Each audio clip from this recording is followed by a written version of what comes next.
So I reiterate here, the bill is dead. The story of this great city is about the years before this night. We are free! Hey everybody, it's a new episode of Ho Hong Kong. I'm sitting here with my new co-host. I think Vivek passed away. Congrats, Vivek. He moved on to better things with his ancestors. I'm sitting here with a live co-host. Annie Louie, I'm back for another episode. I'm still stuck with Mo holidaying and working in Taiwan. We are not holidaying. I think we had a couple of days off, but we're mostly working. This is the second podcast to do, and then one show. We just spent the whole conversation with our guest today talking about how we went to a spa yesterday. So you've blown your cover. All right, well, we're kind of on holiday, kind of working in Taipei. We just wrapped up our show at 2-3 Comedy in Taipei, and what a club. Great place. It's actually also where we're recording right now. They allowed us to use the space. And I was thinking on the way here, how many countries have we recorded the podcast in? Just you and me now would be Hong Kong, Taiwan, and Melbourne. Yes, correct. Yeah, they're not countries, but yeah, your geography needs a little work. But Wait, what? I mean, all different three of countries. those are potentially okay. I'm not introduced yet. Yeah, especially for you. You want to go back to the C word, so you probably want to be careful what you want to say. I'm talking to our guest. So anyway, Vivek is not on. I am here with Annie, and we have a very special guest, also a very old friend. Not old in age, and old in how long we have known each other for. Jesse Appell, very nice to have you on the podcast. First time, actually. We've interviewed a lot of working comics in Asia, and somehow I didn't get the invite. Yeah. Well, because you're far away, and we That's don't true. like to do Zoom. That's true. At all. Yeah, I mean, if we can never do Zoom again, I would be happy. Exactly. So, Jesse, we met in Beijing, I would say at least 10 years ago. Yeah, it must have been. I started doing stand-up in 2012 in Beijing, and so you weren't that far behind. Right, yeah, I started 2013 in Shanghai. And you have a pretty exceptional story, I would say, because you have a long China connection. Yeah, Yeah, we can just start with the basic radio interview. How did you end up in China? Sure. Well, so I'm Jesse Appell. Chinese name is Ai Jiexi, and I grew up in the Boston area, in the suburbs of Boston. I took Chinese actually in high school and in college. And then in my junior year, I went to study abroad in Beijing, and I did these intensive language courses where we had to study 100 new characters a day, every day, forever. And we signed a language pledge that we would speak no English outside of calling our parents. And I did that every day for 6 months. Whoa. And it was really intense, but I was missing comedy, and I had done improv and a little bit of stand-up, but mostly improv in high school and college. And I asked my Chinese friends, I was like, what kind of comedy do you have here? And they all recommended xiangsheng, the traditional Beijing two-person style. And so when I was thinking about what I wanted to do after college, I thought, well, I'd really like to try that comedy out. But I don't think I would have been brave enough to just move and do the comedy. So I luckily found a middle way. I got a Fulbright fellowship to research the comedy. And so I apprenticed to a master teacher to learn the traditional comedy. Did that for a year, and then after that year, I was like, I really like being a comedian in Asia. I'm gonna try to give this a try. So I still make my living doing Chinese comedy. So it's and until that point, you haven't done any English stand-up when you started. So I did 1 or 2 English stand-up sets in college in my senior year. I think I still have a video of that, but it was not my main thing. If you can find it, we can put it up on the Patreon. Yeah, special. Yeah, these are people who paid extra to see it. Exactly. Right? Oh no, where's the one where people paid you less than free? That's the one you want to put it on. But I did that. I also did some funny stuff. We had a satirical newspaper in college, so I would write funny articles. Comedy was something I did for fun, and then when I was in Asia, I was looking for ways of feeling like I was living a regular life and not just doing Chinese all day. And so I got back into the comedy, and then once I got a taste of the lifestyle of being a comedian and having my days off to do what I want and performing for people and making them laugh and getting that stage rush, and also at the time, 2012, it's easy to forget now, but China was much more open, very easy to do stuff. The scene was I was one of the first 8 people flat, I think, doing Chinese stand-up in the world, and so it was a lot of fun to be part of the birth of that scene. What is it like to be emerging as a stand-up comedian, but also people aren't educated yet to know what stand-up is? It was wacko. Like we would do, so the Chinese translation is 脱口秀, talk show, and everything from like Oprah to like Dave Chappelle is talk show. Yeah. So Right. we would, in the early days in 2012, we would like be in a bar like the Lanxi, the Blue River bar in Gulou. And there were like 5 stand-ups and 3 audience members, and 2 of the people in the audience in one of those shows was like, when's the guest coming on? Because they thought it was a talk show. Right. And then Because it yeah. was translated as talk show. Yeah, and then the early Chinese. I don't think it's yeah. their fault. No, it's not their fault, and they don't know what it is. And so, and the early comedians also was really funny for me being there, because the early comedians were like committed to never doing the same joke twice. Right. Because they thought that like every show should be different, or Sure. else the audience is not going to come back. And like I'm like, I'm not a professional at this, but Yeah. I think you got to tell the same joke at least twice. I don't know how many times is the right amount, but I think we know that you got to do it again. So back in the day when you started, you're saying there was like about 8 people doing stand-up Chinese Yeah. in total, but Dashan was also one of them. So Dashan had been living in Canada for a little while, but Dashan did the traditional xiangsheng. Right. And he actually hadn't really been doing xiangsheng seriously for about 10 years by the time I got there. He was very active in the 90s doing xiangsheng, and then he was like a 主持人, like a host in the aughts. And then by the time I got there in 2012, there were like a couple people, Tony Cho, you might know. Yes. Early people, there's a comedian, Yeso, he's Yeah, still I guess it's just doing- my fascination is that among these very limited group of people, there is 2 white guys. Well, so there wasn't the second white guy. The truth should be told is Des Bishop. Oh, yeah, so that's right. Yes, Des you're really right. deserves his spot there, Yes, in that okay. he put together what I believe to be the first real stand-up show in Beijing in late 2012 or early 2013 at Renmin University. We had a bookstore there, and it was the first time where there was 90 minutes and a host, and everybody did bits that they had done before at a mic somewhere. Right. And it was a great show, and it was packed. And so I think everybody saw that, like, oh, like this has some juice to it, and that really inspired people to go and work on their jokes, because that was the sort of thing that would get people excited and be able to do stuff. Yeah. Have you gone back to America to do any stand-up? Yeah. So recently, or just in general? In general, yeah. So from 2012 until the pandemic, I lived in Beijing, or in Shanghai, but mostly in Beijing. And then in just January 23rd, 2020, I went home for what I thought would be 9 days, and it's turned out to be 4 years now of mostly of exile. I did eventually get back to China, but it took 3.5 years to get Yeah, back. that's so. funny that you consider going back to the States as exile. Well, it's funny. I mean, I didn't choose it. I mean, Okay, wait, we'll just it's pause, been actually. We good? Yeah. So yeah, I didn't choose it, but the as a comedian, it really felt like exile, and in many ways, it still feels like exile, because like the biggest and best shows that I've done since the pandemic started have all been for the Chinese expat community in all around the world. I did shows in the States and Canada and Europe. And it's all for Chinese people that ironically are also exiles. Like, we're all missing life in China, and also nostalgic for life before everything got a little bit more closed. So it's really funny. Like, I would be doing Chinese comedy in Paris, and then afterwards we go and hang out and eat Chinese food in Paris with all the Chinese people, and everybody's like, "Oh, we all miss Beijing." Like, so, but I do English stand-up as well, a little bit more now. I live in Hollywood, so it's like there is an English stand-up scene in Hollywood, and so I try to get on stage and do more English and challenge myself that way. When did you get over the shock of Chinese people complimenting you on how good your Chinese is? You just get used to it. I mean, it's like, Yeah. I mean, I have bits on that, so that Yeah. helps. There's always room. What I would do eventually was like use every time as an opportunity to try some new bits. I would just do like weirder and weirder shit. Right. Like even on this trip, I did it just to see what would happen in Taipei, because it might have been different. But I was stopped by a guy who's actually flyering for Amnesty International. Right. And so he was, oh, sir.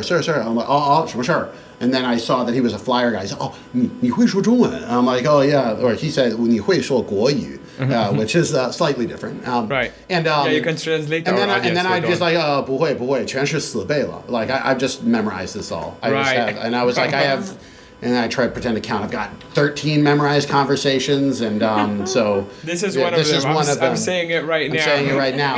And it's funny because like some people immediately get you're joking, but most people have never really had a in-depth conversation in Chinese with a foreigner, period. So this is truly unfair to them to be pulling this out. It's like it's actually not a nice thing to do, but I just that's how I deal with the boredom. Is just Right, get yeah, weirder because and you get weirder bored. stuff. Exactly. If Yeah. everyone is telling you, it's like, someone who's really tall, and everyone's telling them, oh, you're really tall. What's the weather up Yeah. there? And it's like it's horrible. Like we've lost people. Like it's like I lost a house. Like You obviously, like, even if someone who understands not very good Mandarin, you have a pretty heavy Beijing Hua. Yeah.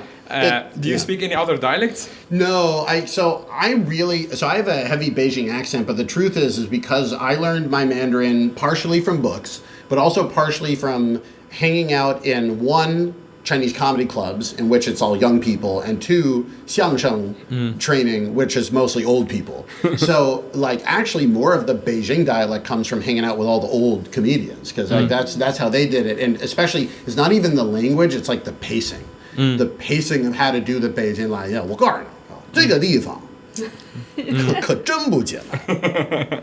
Right. 就等到对方这马上要说话，就打断一下。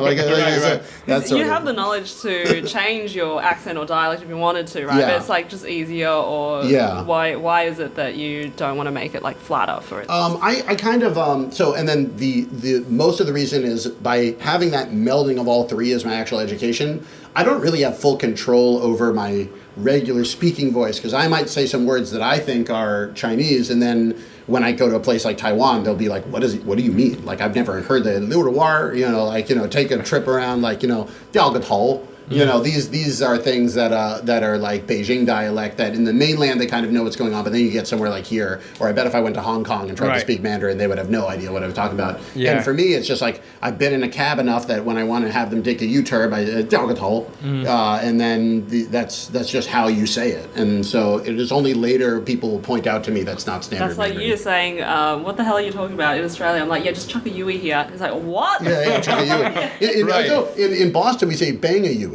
Bang a Yui. That's okay. you got to bang a Yui. Yui is in common between the go two. Down Sturo, go down Sturo, bang a Yui, you're right Yeah, there. you're the freak behind Yeah. Right, but you also we hung out before, and you guys said that there are similarities between the Aussie accent and the Boston accent. Oh yeah, we talked about really? this. Yeah. Well, it was funny because Annie in a classic version, she never listens to anybody, so she has no memory of this I'm talking conversation. to so many Americans on this trip. They're all just melding into one man. we're all one generic Yeah. like white man. Right.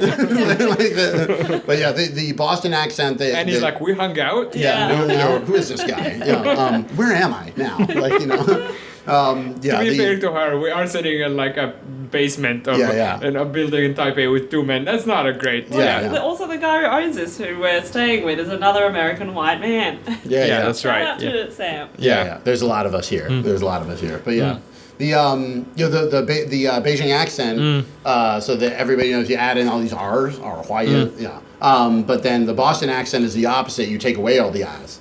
So you say like Pak Kan have it, that sort of thing. And then for the funny thing is though, that less known about the Boston accent is you add the R's where they shouldn't be. So like so we say rocker, so you say rocker, you take away the R's, so it'd be raka. But then like I'm trying to think. China. China, Yeah, China, I China. feel like Australia has a little bit of that too. The Australian accent, like you can hear a little bit of R sometimes as well. So, well, yeah, where even it an shouldn't be. example today, I said leave the door ajar, and then he was like, that sounds like it should be Beijing. Like, Yeah, ajar. I mean, I knew the word obviously, yeah. but she did say I think there was a little bit more R than it should have, and I'm like, it sounds like just a Beijing one. Yeah, Beijing one. Yeah, leave the door ajar.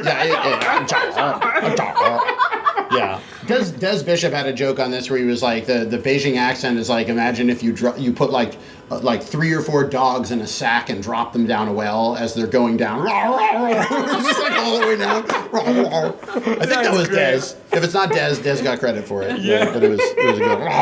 That's great. Getting further and further away, just like more echoey. When did you leave, like before COVID? Like because you were in China when Yeah. everything. No, so I left. COVID hit literally in midair. So when I left China, it was being blocked on WeChat, and it's a rumor. Don't spread rumors. When I landed, it's real. Your flight back is canceled. 6 days later, your visa is canceled. Right. And then I was like, oh, I might be here for a month week or later, two. your life is canceled. Yeah, You never exactly. went to China, actually. So I was on the Chinese version of Last Comic Standing at the time. We had filmed 2 episodes, and I remember that. Yeah. fully expected to have been kicked off the show by 2 episodes, but somehow I had made the top 8.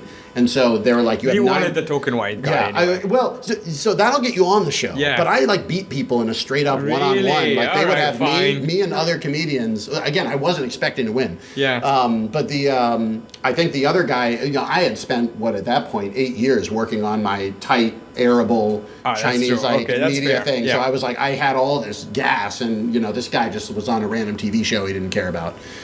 So I was expecting to go back. They said you have 9 days. You could stay in China or you could go home. But if you go home, you have to come back in 9 days to Is shoot that the next rock show. and roll? The show? Yeah. No, it was called 欢乐喜剧人. What is the other one? Rock and roll, the one that Nora was on. 吐槽大会, Yeah, 脱口秀大会. Yeah, those are Yeah. the. Those are also stand-up shows. Yeah, those are right? also stand-up shows. The 欢乐喜剧人 is like they have sketch, they have 相声, they have all sorts of comedy. And so Right. I was actually the real reason I was on the show is I was a stand-up. Like Right. they like those shows are not actually fun to be on as a stand-up because the directors don't know what stand-up is, and so for me, I wasn't planning on going on the show, but then for the first time ever in Chinese TV, they're like, "We'll actually pay you." I'm like, "Really? Whoa, okay, great." nice. Usually they don't pay you, and so I was like, "Oh, I'll do this if you're paying me and Yeah. you're getting me on TV, sure." Usually the challenges with the stand-up is that they don't know stand-up, so they just make all the wrong decisions about how to do stuff.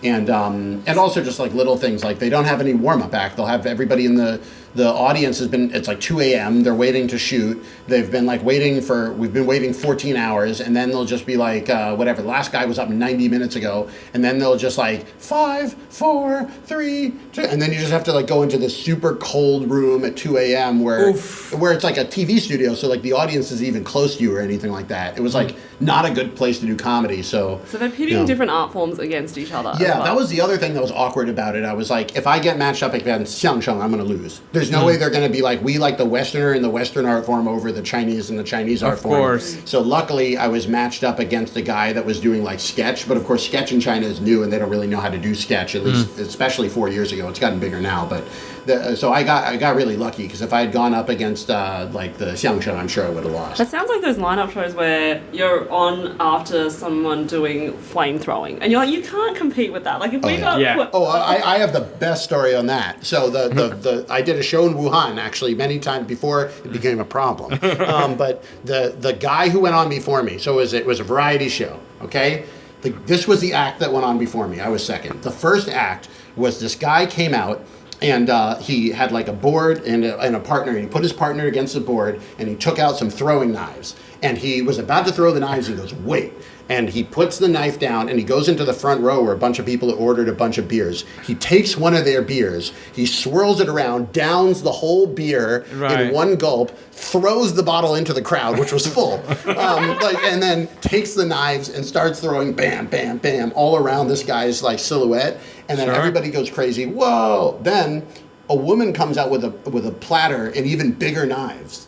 And he goes back into the front row and drinks another beer, downs another beer, and starts throwing even bigger knives. He did this 5 times. He drank 5 beers in like 6 or 7 minutes, and eventually was throwing machetes. And then it was like nuts. And then at the end of it, somebody came on with 2 calligraphy scrolls and 1 pen in each hand. He wrote 2 lines of poetry, and they auctioned it off for charity.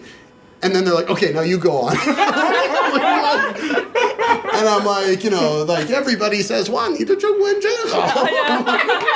It's literally my opening joke, and I'm like, God, I have to follow that guy. Oh God! So I wonder if there is a window there where he has to down the beer before he gets drunk. Like it hasn't hit your system yet. It's like if I don't do the giant knives before I'm wasted. This is gonna be like an insurance fail. It actually, like weirdly enough, there's probably not enough time for the alcohol to hit your system. You could probably drink as many beers as you wanted as long as you got the show over in 7 minutes. Yeah, I feel like you're also running on adrenaline at this point. I'm sure. Yeah. So because you can also kill the partner. But, yeah, so on one hand I was like, that guy has a rough job. But on the other hand, I was like, it's a rougher job is the guy who's getting the knives thrown at him. Yeah. Like, because he has no control over this situation. Right. Is he like tied up, right? He was just standing there. Like, Yeah, I mean, but you couldn't have really reacted. Like, Right. It's not fast enough to react. Yeah, I wonder how many beers you could get away with drinking from the audience doing your act. Well, this was the thing. I was like, that was the thing that really fascinated me about it, because I was like, if you were a comedian and you took a sip of somebody's drink, that would be like, whoa, man. But like this guy was like downing multiple drinks, and I was like, is it a plant? Is it not a plant? It didn't look like a plant. Like, so like, everyone's like, can we have drinks vouchers now? Yeah, I mean, they had like one of those like, hand handle things that held 8 beers at once, and so they had done that. I think it worked though, because that club, they had it was like required that you buy a certain amount of alcohol, so it was pretty clear it was going to be there. So, right. It was nuts. Actually, speaking of drinking, is a perfect transition to our the other thing that you do. That is, I guess, your main business right now. Yeah. Which it's quite fascinating how you manage to get. You still include stand-up or like comedy into the world of tea. Yeah. Which I don't even know how. Like, if someone told me someone is doing that, I'd be like, what are you on about? It really wasn't a plan. So the tea company is like this. So I run a tea company now. It's called Jesse's Tea House. I also have a podcast, Tea Time with Jesse, which you guys were on. So, ho-ho, by the time fans. This comes up, the episode will be out. You'll be out there, so you guys can check out the interview with them. And basically, it originally actually was, so tea was just my hobby. It was what I did in the daytime. There's actually... But slow down. What do you mean tea is your hobby? So in China, like in the daytime, I was a comedian, so in the daytime I had time, and I was always looking at practicing jokes or just improving my language. And I found out that if you go to the wholesale tea market in Beijing, the Maliandao Pifa Shichang, they have it's all Chinese people that speak no English, and they just sit and talk all day. Right. And so I was like, oh, this is perfect as like a stand-up to like practice just speaking and trying to tell stories. And occasionally I would go with like bits to try, but it was like a place to talk and to improve my Chinese. And eventually, if you go to the tea market all the time, you learn about the tea, and they wind up like telling you about the tea culture. And so all throughout, whenever I would do shows in China, if I did a show in Hangzhou, then I'd be spending an extra 2 or 3 days and go up to the tea hills and try to meet the tea farmers and go and drink in tea shops. It was just a lot. It's a lot of fun.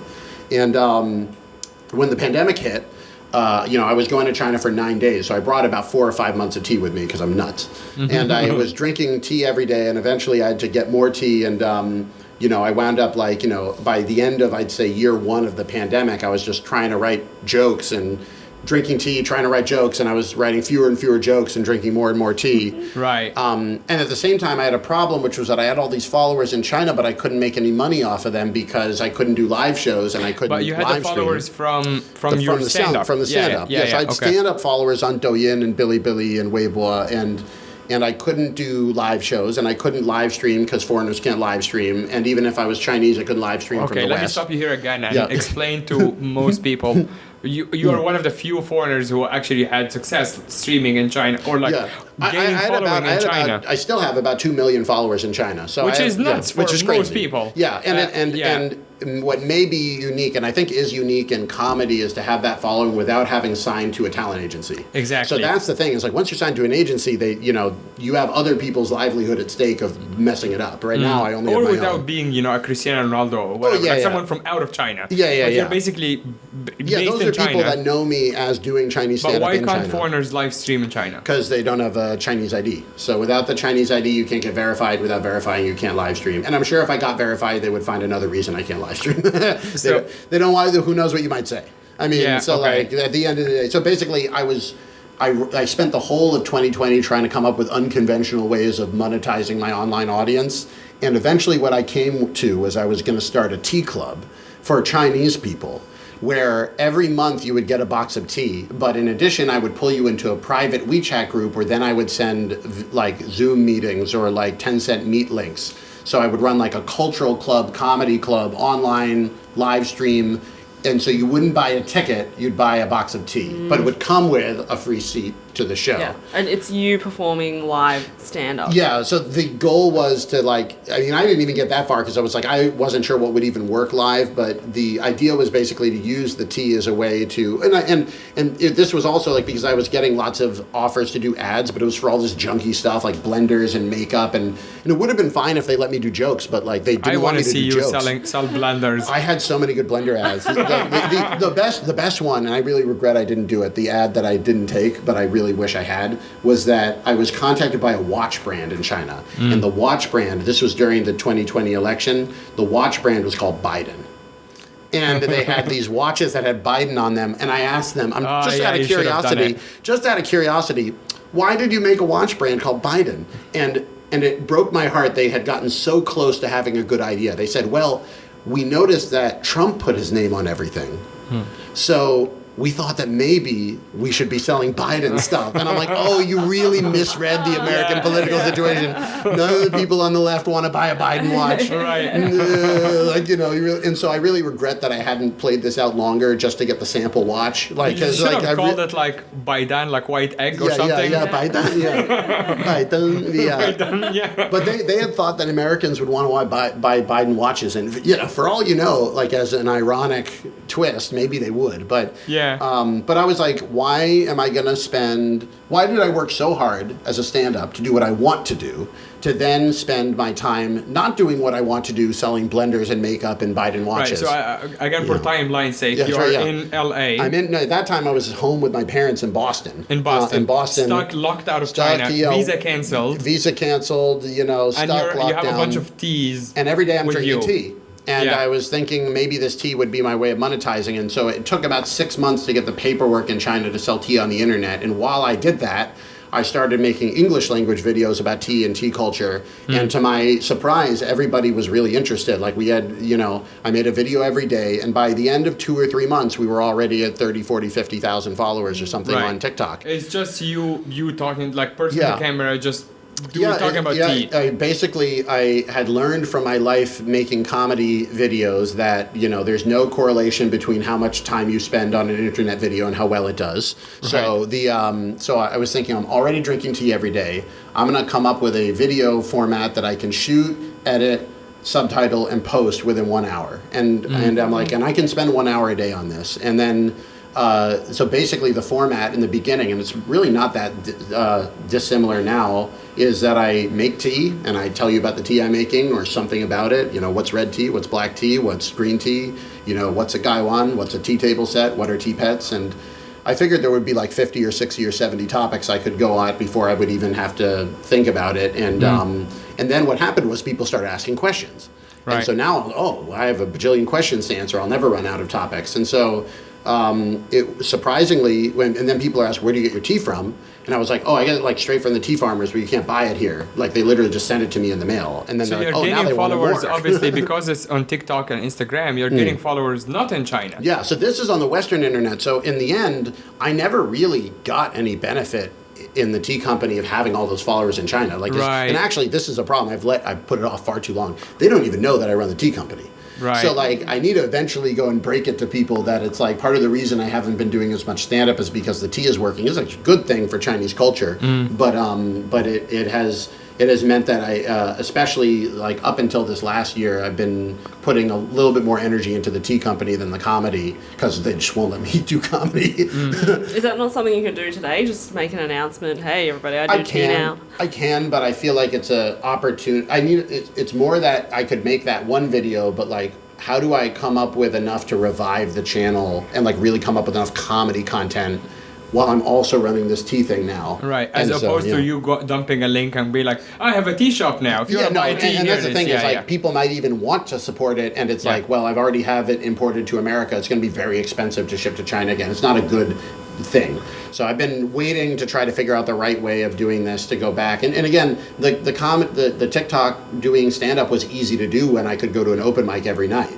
But there are very few Chinese open mics in the States, and so I just don't have the ability to make new material at the pace of the Chinese stand-ups. And that's the thing. If you're going to make it in Chinese stand-up, you need to outcompete the Chinese stand-ups. Yeah, I was going to ask how many Chinese stand-ups are there in the U.S.? In the U.S., They're just starting to be a couple little scenes that have been popped up. San Francisco and New York, I'd say, are the biggest in the U.S. La Feng Xiju in New York, and then the Guigu Toguxiu Julebu in San Francisco. But there's also some good big clubs in Toronto and in Vancouver. And I'd say there's 100 maybe Chinese stand-ups in the States and in working Europe. comics. Yeah. Oh wow, working. I don't think anyone makes any money from it. Like no one. I don't think so. I mean, I'm sure I they guess got like Joe Wang maybe. Oh, Joe Wang would be the exception. Yes. Joe Wang is Joe Wang's in a class of his own, really, in that sense. Because he would be like, I would think he's like the biggest Chinese stand-up in Chinese in the world, right? In Chinese or in Chinese? In Chinese in America would Not be me an or him. ethnically Chinese Yeah. comedian in English. I'm saying Chinese person performing in Chinese. Oh no, there are much bigger people than Joe Wang. I mean, Joe was a great comedian, but now they're like huge. Not I mean, in China. Not outside in China. of China. Oh, outside of China? Yes, that's my question. It would probably be me or him. It's probably him. Yeah. So and then I'm so trying to niche. That's my point. Or like Chirza, but Chirza got banned and can't go back to China, so that's Yes. why he's not in China. Chow's- So. I knew who he is, and he's super talented. He's hilarious. He's so talented. So So I won't that is a reveal shame, the actually. location of Chirza, but I don't think he's in China. So So I know he's not in China, but like that's a shame. Yeah, so there and in Chinese there really isn't a lot, and so it's kind of a good and a bad. The good is that when I do shows, people are really thirsty for like essentially they don't know it, but like a professional, like it's somebody who isn't from the community and just like kind of putting up some jokes. On the other hand, it's very unfortunate, I think, but they have kind of switched to using Xiaohongshu as the main way to like share stand-up amongst each other within the Chinese expat community, which means they've gone back into the censorship system. Yes. So it's like explain to the audience what Xiaohongshu is. Xiaohongshu is a little red book. It's like a short video app, kind of like TikTok or whatever, but it's kind of like its niche right now is Chinese abroad and sharing life of Chinese abroad, not just for Chinese abroad, but for everybody. And also like travel content, fashion content, that sort of stuff. But the challenge is it's not great for comedy because like even if I have a lot of followers on Douyin or whatever, very few of them are in the States. So if you want to like use it to push tickets to tour in the States, even though there are followers who are in the States, the algorithm won't find it. Because the algorithm will say, we showed it to 100 people and only 2 liked it, so this video sucks. Yeah, that's a real hard thing about, because we use TikTok in Australia, and then I didn't realize till I got to Hong Kong they don't use it there. They use, you have Douyin as well? Yeah. Or nothing at all? No. I imagine Douyin would I think probably Hong Kong work. has no TikTok or Douyin Yeah. now. No TikTok, So but yeah. it's like, what's the point of doing hashtag Hong Kong if no one's really going to see it unless it's about tourists going there? So then it's like, if we were, you and I, Mo, to do content, like for what audience and why? Like you're kind of trapped between the two worlds. But at the same time, like I wanted to ask if you're doing comedy about tea, because like that seems an obvious niche. I have a couple bits on it. I really need to like build more of them. I did a combination comedy show and tea tasting in New York with some of our old friends, Gus Tate, Turner Sparks, Ben Frank, and Macy Kwok, who's runs the comedy club there at St. Mark's Comedy Club, and that was an interesting experience because we all did a couple minutes. Of stand-up, so we did like the first half of the show was all stand-up. The second half of the show, live audience, but we were serving tea throughout the thing. And then the second half of the show, I brought a tea table up and I made tea while we played some games. So like we would do, I made up a game called Spill the Tea. And so basically everybody had to tell a story that might be true or false. And if it was true, their goal is to convince everybody it's such a crazy story, it has to be false. If it was a false story, they had to tell it realistically enough that people guessed it was true, the audience guesses. Just playing a game while drinking tea. That's a fun game. Yeah, it was fun. Yeah. And so I think stuff like that we're going to do more of, but also just like bits about tea.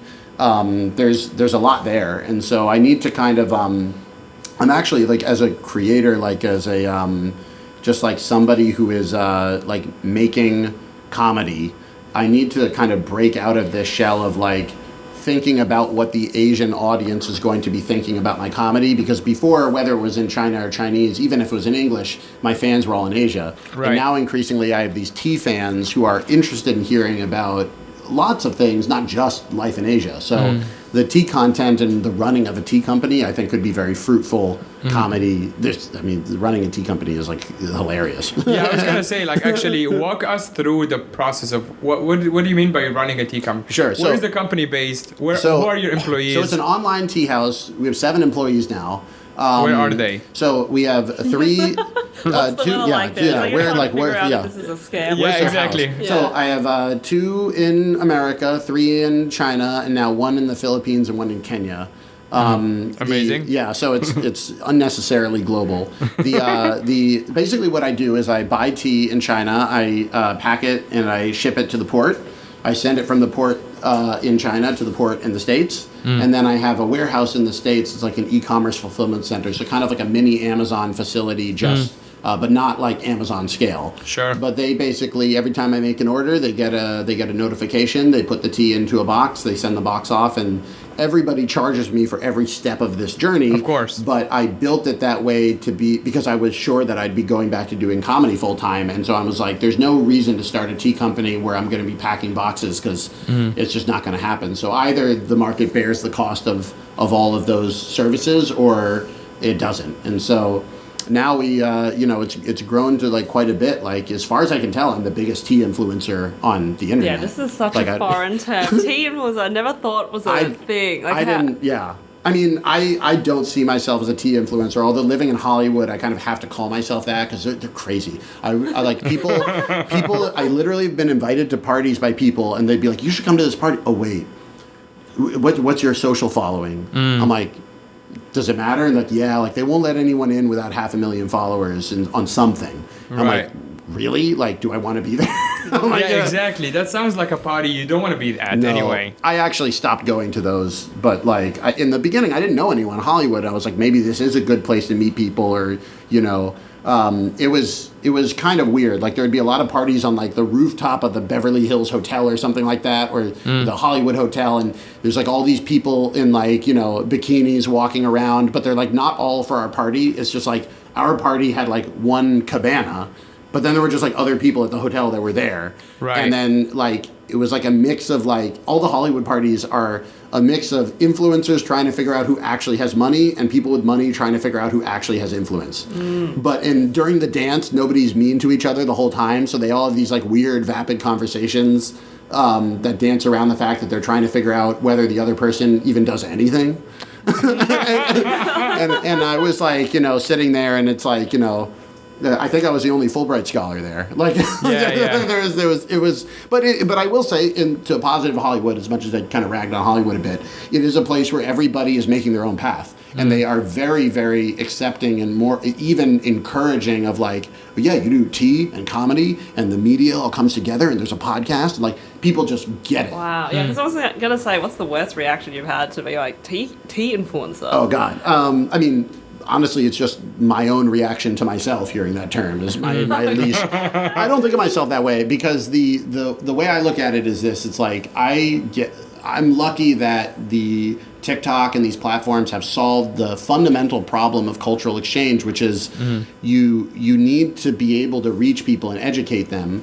And so all of my tea videos are basically 55 seconds of a real educational video that I would be making anyway, and then 5 seconds of, by the way, go to my tea website if you want tea. Right. And it actually turns out to be perfect because I get to put all the selling, so to speak, into one part. And not every video is featuring a product. But then also, if I need to, I can make a video that's like, hey guys, we just dropped a new product. Like, if you've been watching, this is your chance to help out the channel. And I think that 10 years ago, or even now in China, to go directly to the audience and bring the economics of creating in there would have been not appropriate. Like, people wouldn't get it. But I think people are increasingly realizing, especially with music, you can't make money on 0.002 cents a play. You Right. can't make money on 0.00 tenths a view.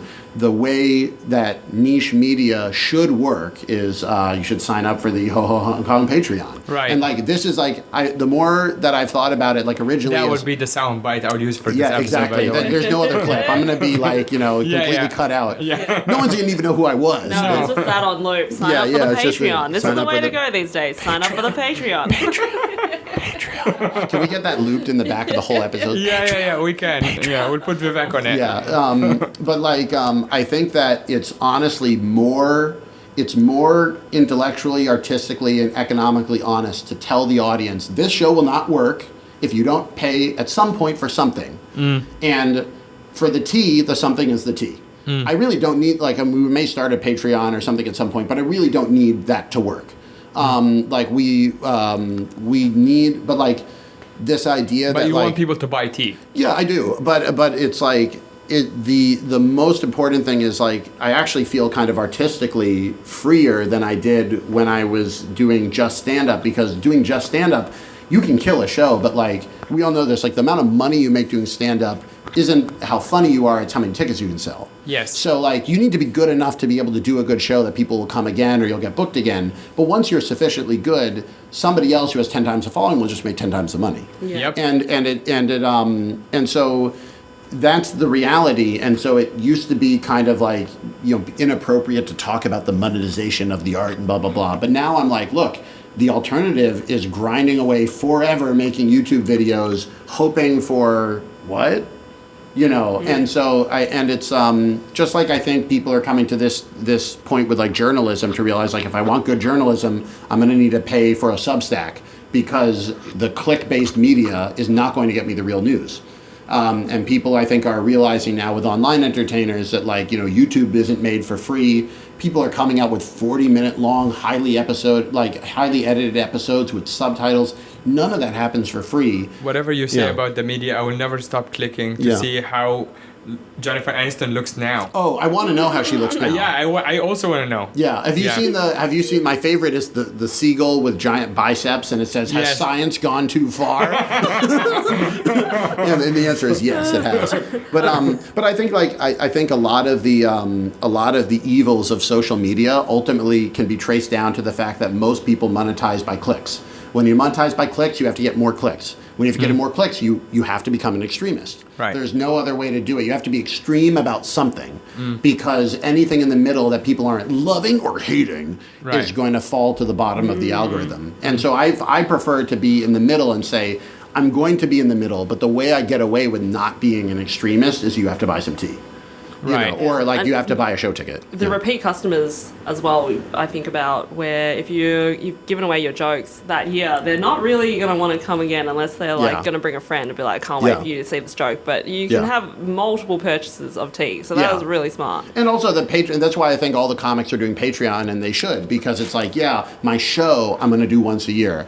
But the way this, and again, I think that people should be really upfront and honest about this. Like, I get to do stand-up professionally and put together a really good show for you and not give you a crappy show because I need you to pay $5 a month for the podcast. Yeah. And the podcast is fun. It's not a bad product. Yeah. But it's just like understanding, like making people understand that it's like, you know, if you want a restaurant, what you're paying for is their rent. You know, and so if you want us to be in the part of town you live in where the rents are high, the cost is going to be high. And somebody has to pay for it at some point. And I think that like there's a lot of artists have a lot of trouble in just telling people like I need your money, and because that's not a good pitch. But I think that the audience is becoming more and more realistic because they're also trying to pay rent. They understand. Like, everybody but would there's love to also be a lot of comedian, people you who know? are like, okay, I might not pay for whoever is at the top, Ricky Yeah. Gervais or Dave Chappelle, whoever you're Yeah. thinking of, and be like, I will take that other free guy on YouTube and Yeah. I will consume that, Yeah. And as that's- opposed to taking the A level. Yeah. And, Right. and I think that it's just like the reality is like you have to do a certain amount of free work, but at some point it really depends. I mean, if you're independently wealthy and you can just do it forever for fun, that's one thing. But if you need to make a living, at some point you need to tell your fans and your friends, like the reason why you get 80% for free is because the extra 20%, which I really hope you like, you have to pay for, but like you don't need 100,000 Patreon subscribers to make a living. Like it doesn't have to be, like you don't need a ton. Yeah, you need like 100 yeah. on average. Paying Yeah. $5, that's already like so you're income. getting there. Yeah, and then I think that's been the good thing about the tea is it's kind of made me realize that like in the current day, making a show on the internet without knowing how it's going to be monetized is not as smart as if you've gotten it all together, because now like I don't take any ads. Like I don't have to worry about, you know, Lipton coming by to save me so they can grace me with the ability to do what I already do well. You know, and so same with the comedy is like being able to support, everybody gets that supporting your performer with a live show ticket is a good thing, but they don't know how much money the Ticketmaster makes. Like you're paying Ticketmaster. If you pay Patreon, like I joke about this, but OnlyFans has the best business model for creators. People want stuff, they make it, they send it to them. And so, I don't think I would do well on OnlyFans, but like... I don't think you would do well either. I don't think so. Dude, this was your chance to support me in my journey. I would pay for your Patreon so you don't start an OnlyFans. That's the next level. I don't know why, but I thought about you in a bathtub full of tea leaves. Like, that's your content. You're like... Hello, everybody. Welcome. Meanwhile, the fro is just getting bigger and bigger, like in the humid.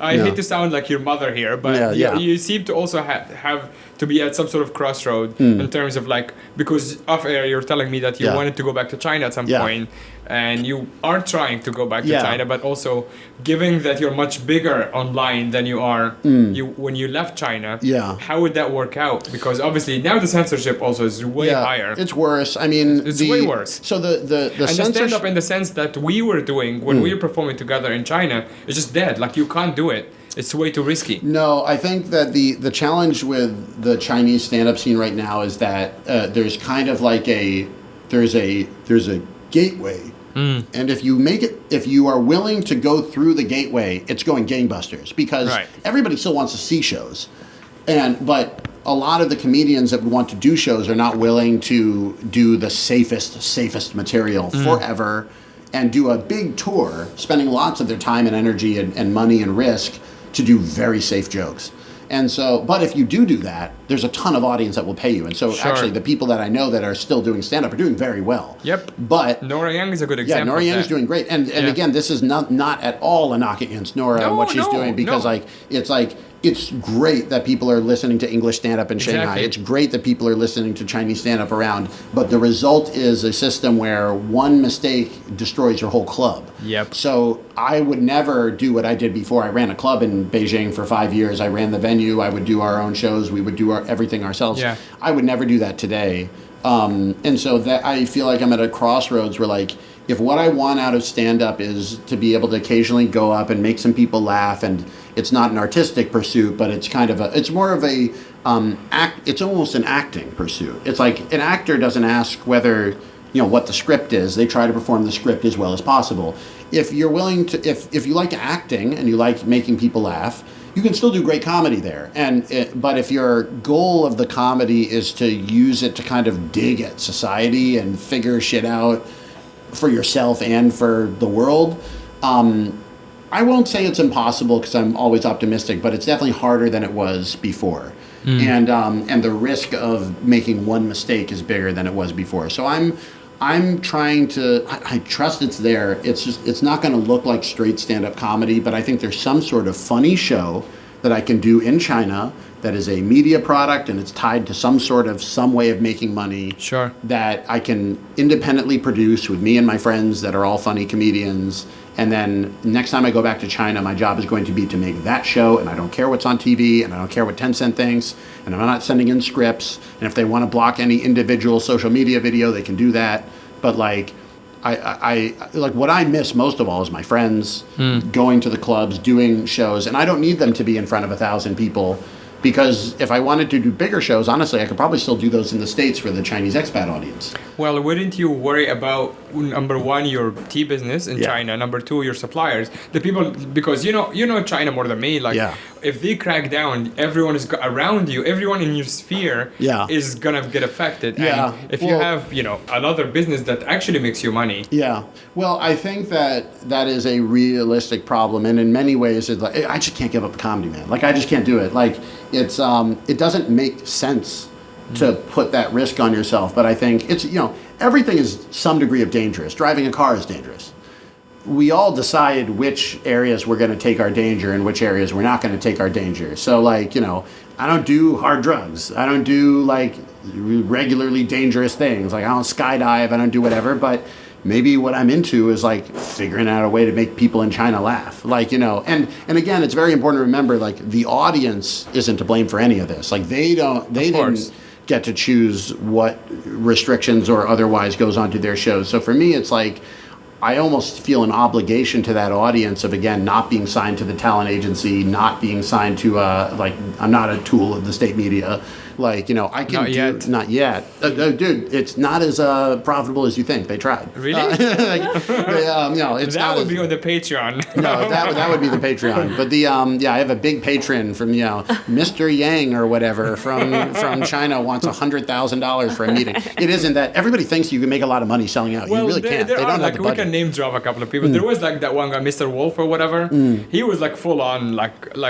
Yeah. What do you call him? White warrior? Oh, Wolf Warrior. Wolf warrior. Yeah. But there was the one particular guy based in Beijing who was just like wrecking it at the end. And then he left and he was like, yeah, I was sponsored and these people are corrupt as fuck. Yeah, I'm right? sure. I mean, this is part of my challenge is like, I kind of get annoyed when these things are reported in the Western media because I'm like, this isn't news. We know this is happening, right? Yes. Like this, at least not for us, it's not news. Yes. And, but I also But for think. most people, it is news though. I don't know. I mean, I tell you, like, it's very frustrating to, like, I already, like, had, basically when I do shows in English, I tell people I lived in China. I don't tell them I did comedy. Because the moment I told them I did comedy, they just will not be satisfied until I tell them jokes about censorship. Right. They have to hear it. That's the only thing they know. The only thing that they can think of Chinese comedy is not like people are stressed and they need to laugh. Not like there's funny shit going on in the Beijing subway. You know, not like I run a tea business. They have to hear about how or why I was censored, and they will not take it any other way. American audiences? This is American audiences. Yeah. But, you know, I understand that from having now spent time in China. I'm like, everything is so normal when you're there. You don't think about censorship. So the audiences there aren't thinking about what they're missing out on. Yeah, or it's like, you know, is like we're in Taiwan right now. Is it possible tomorrow World War III breaks out? Sure. Yeah. Like, is it useful on an everyday basis if you're a comedian to be thinking about that? Probably not. And probably the audience will be bored of it Yeah, too. and If every other comic Yeah. jokes about, oh, China's gonna face, like, all right, This is we get the it. danger of the cutting off of of China from the rest of the world, is that it's not just that China's cut off from the rest of the world. The rest of the world is cut off from China. So before, you would have a counter narrative about what was going on in China because there would be people going back and forth. But now no one's going back and forth. So the only stuff that is left is what is profitable in the West to talk about. And so this is my thing in Washington. I have a lot of friends who work in Washington, D.C. The only job you can get paid to do anything in China is national security.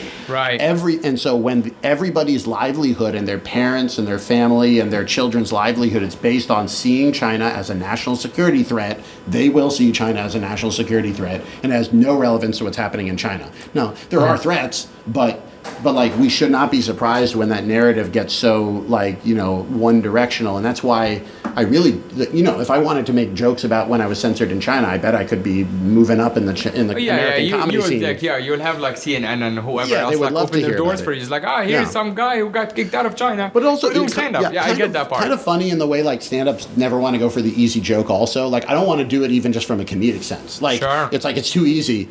Like, and you just also you get boxed up. Like, you won't be able to get out of that thing anymore when you just want to talk about your life or tea or whatever. Yeah, exactly. And so, like, for me, I kind of I've come to the conclusion that the best form of protest that I can do on both sides of this, like, you know, shit show is, like, to refuse to play into that narrative and say, what is my real narrative? My real narrative is I have friends in both places. I have Chinese friends, I have Chinese American friends. I have American friends that don't know anything about China. I drink tea, I do comedy, I travel, I do podcasts, I do all this stuff.